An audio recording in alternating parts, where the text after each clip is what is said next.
Hello everyone, রোশনাই ধারাবাহিকের আজকের পর্বে দেখতে পারবেন রোশনাইয়ের বাবা রঞ্জন প্রসাদ গুরুজি আরণ্যককে বলে, আমি কোর্টে যা চাল চেলেছি সুরঙ্গমার বিরুদ্ধে, যে প্রমাণ জোগাড় করে কোর্টে পেশ করেছি, তাতে আমার জীবনের ঝুঁকি আছে। যে কোনো সময় আমি মারা যেতে পারি, তাই তুমি রোশনাইয়ের দায়িত্ব নেবে, এটাই আমার ইচ্ছা। কারণ রোশনাইকে তুমি যেভাবে প্রোটেক্ট করে এসেছো, তুমি ছাড়া ওকে আর কেউ আগলে রাখতে পারবে না। তবে অবশ্যই সেটা বন্ধু হিসেবে, কারণ আমি চাই না গরিমার সঙ্গে তোমার সংসারটা ভাঙুক।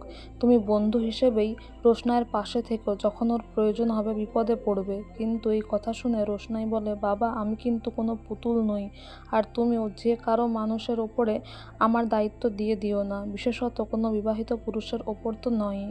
এইসব কথা শুনে আরণ্যক বলে, রোশনাই তুমি আমাকে ভালোবাসো, আমি তোমাকে ভালোবাসি, এটা সত্য, আর এই সত্যটা কেউ খণ্ডাতে পারবে না। নয়তো তুমি নার্সে যে আমার কাছে আসতে না বা আমার জন্যই পুজো দিতে না, যখন আমার সমস্যা চলছিল, যখন আমি অসুস্থ ছিলাম। তাই তুমি এটা অস্বীকার করতে পারো না। তবে হ্যাঁ, আমি তোমাকে ভালোবাসি, এটা চিরন্তন সত্য, আর গুরুজির সামনে এটা স্বীকার করতে পেরে আমি ধন্য। তবে আজ আমি আসি, কারণ রোশনাই যেভাবে আমাকে অপমান করছে সেটা আমার মোটেও ভালো লাগছে না। এরপর আরণ্যক বাড়ি ছেড়ে চলে গেলে রোশনাই মনে মনে ভাবে, আমি অপমান করেই আপনাকে দূরে সরাতে চাই, কারণ আমি চাই না গরিমা দিদির আক্রোশ আমার ওপরে এসে পড়ুক। এদিকে আরণ্যক বাড়ি ফিরে এসে শুনতে পায় তার বাবা বলে তাকে ত্যায্য পুত্র করবে, কারণ আরণ্যকের বাবা বলে যে আমার ছেলে আমার বিরুদ্ধে কোর্টে যাচ্ছে, আমার সাক্ষীদের সঙ্গে কথা বলছে, যে জানতে চাইছে আমি মিথ্যে সাক্ষী আনছি কিনা। এদিকে গরিমা বলে, আরণ্যক তোমার সঙ্গে থাকাটা খুবই কষ্টের, খুবই ডিফিকাল্ট, সেটা কি তুমি বুঝতে পারো?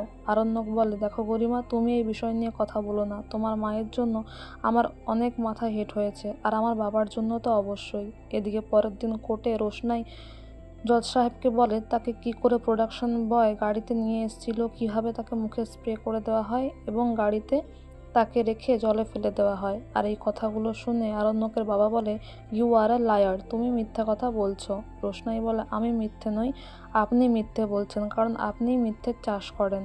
আগামী পর্বে আপনারা দেখবেন রোশনাই তার বাবা গুরুজিকে নিয়ে বাড়ি ফেরার সময় তাকে গুলি করে মারা হয়, মানে রঞ্জন প্রসাদ গুরুজিকে। আর রোশনাই বাবা বাবা বলে কাঁদতে থাকে। এরপর রোশনাই প্রথমেই আরণ্যককে ফোন করে, কিন্তু আগামী পর্বে কী হতে চলেছে সেটা জানতে হলে আমাদের সঙ্গে অবশ্যই যুক্ত থাকুন।